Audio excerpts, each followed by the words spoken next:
Hello there, my name is Cheryl and this is Mum's Gone Natural. Today I want to teach you how you can make a homemade deodorant from 3 ingredients that you can most likely find within your home. Now I haven't been using this product for long, but it's already making a huge difference compared to the big brand spray deodorants that I buy normally. I have always struggled to find a deodorant that I didn't have to keep reapplying throughout the day.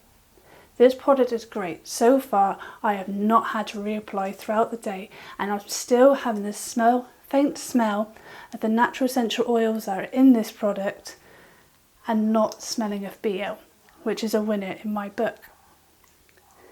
It does have a slight grainy feel to it, but to be honest, you get the powdery finish from a spray deodorant, so to me this isn't really an issue. This doesn't act as an antiperspirant, so if you're having a particularly sweaty day, you will still have the sweat marks, but you won't have this foul smelling odour that comes with it. So for this recipe, you'll need coconut oil, tea tree and baking soda.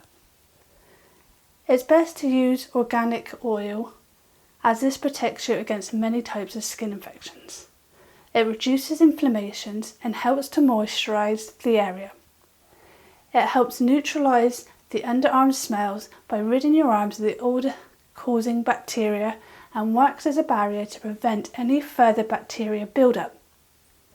The tea tree is also anti-inflammatory and antimicrobial, helping to reduce redness, skin conditions and protects your under skin. It also helps eliminate odour by inhibiting bacteria without the use of synthetic perfumes.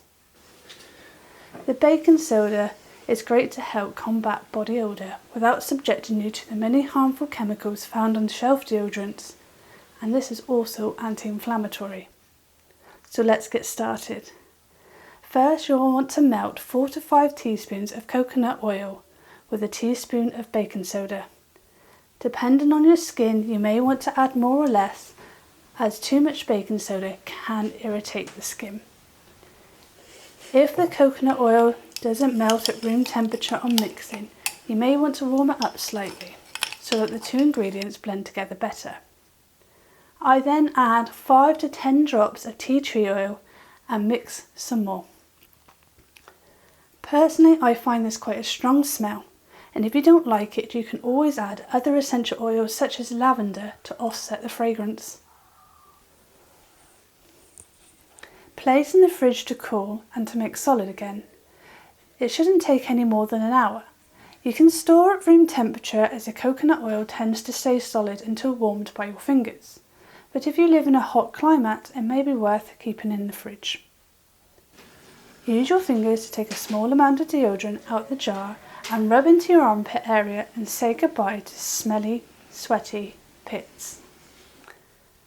If you have liked this video and would like to learn more homemade products that you can make for your hair, body and home, please pop over to my channel and subscribe. Now I love to hear about how this product has worked for you. So if you've given this product a try, please leave a comment below and tell me all about it. So for now, goodbye and see you in the next video.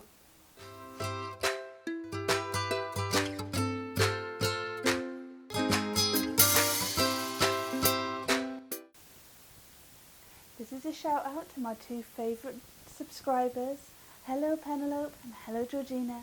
I miss you girls so much and I can't wait for quarantine to be over so I can see you again and give you a giant squeeze. So for now, be good for mummy and I'll see you soon. Bye.